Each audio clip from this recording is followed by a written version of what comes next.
Hello hello, একটা রিলেশনে আছি, বাট পরিবার সেটা মানতেছে না। আব্বু শোনো, আমি তোমাকে বলি, আমি এটা জানছি, কিন্তু জিনিসটা তোমাদের, এখন তোমার বয়স 15, তুমি যখন ওখান থেকে চলে আসবা তখন তুমি এসে কিছুদিন তোমার বাইরে থাকতে হবে। বাইরে মানে আমার এখানে বা ঢাকায় থাকতে হবে। তখন ওই ছেলেটা ওই জায়গায় থাকবে, তোমাকে বুঝতে দিতে পারবে না দুইজন একসাথে চলে গেছো। তারপর ওই ছেলেটা দিয়ে তোমাকে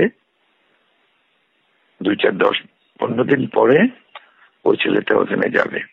তা নাহলে একসাথে গেলে দুজনকে, তোমাকে, ও ছেলেটা তো ঘর বাড়ি মা বাবাকে সব ধরে নিয়ে আসবে, তোমাকে ধরতে পারলে তোমাকে জেলে নিয়ে যাবে।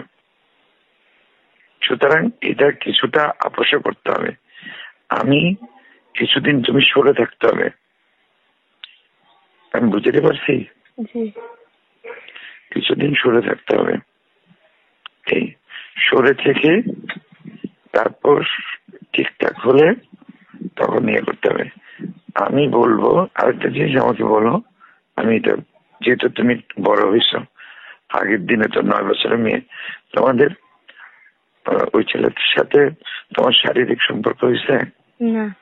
আচ্ছা, হয়নি, ঠিক আছে, হয়নি। হলেও কারণ সাবধান না, তখন আবার আরেকটা বিপদে হবে, বুঝছো না? হ্যাঁ, আচ্ছা, ওইটা হয়নি। তো যাই হোক, এখন জিনিসটা হচ্ছে যে তোমার কিছুদিন লুকিয়ে থাকতে হবে। আমি এই জিনিসটা 2-3 মাস পরে ইয়ে করবো। আমি কথা বুঝাতে পারছি? এখন তুমি চুপচাপ দেখাবে যে কোনো ইয়ে নেই, কথা বলছো, বুঝছো? তুমি যেটা আমার নাম্বার পাইছো, আমার সাথে কথা বলবা, আর তুমি চুপ হিসেবে আমাকে ফোন করো, ঠিক আছে? ওকে, আমি তোমার ওইভাবে রাখো, ওইভাবে থাকো। তা আমি দেখি চালাকি করে কি করতে পারি। কথা বুঝছো? কথা বুঝছো? এটা দেখতে হবে, তোমার ওইটা আগে দেখতে হবে। আচ্ছা, কথা বুঝছো? ওই লাইনে চিন্তা করো, কথা বুঝছো?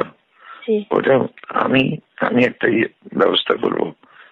তোমাকে হয়তো চালাকি করে দরকার ঢাকা, তারপরে চিটামে কিছুদিন সরাই রাখতে হবে। কথা বুঝছো?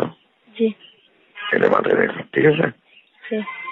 এটা চিন্তা করে আস্তে আস্তে যাও, সময় আছে, কোনো অসুবিধা হবে না, ঠিক আছে? ওকে, ঠিক আছে, ভালো থেকো। রাখি। আসসালামু আলাইকুম। ওকে।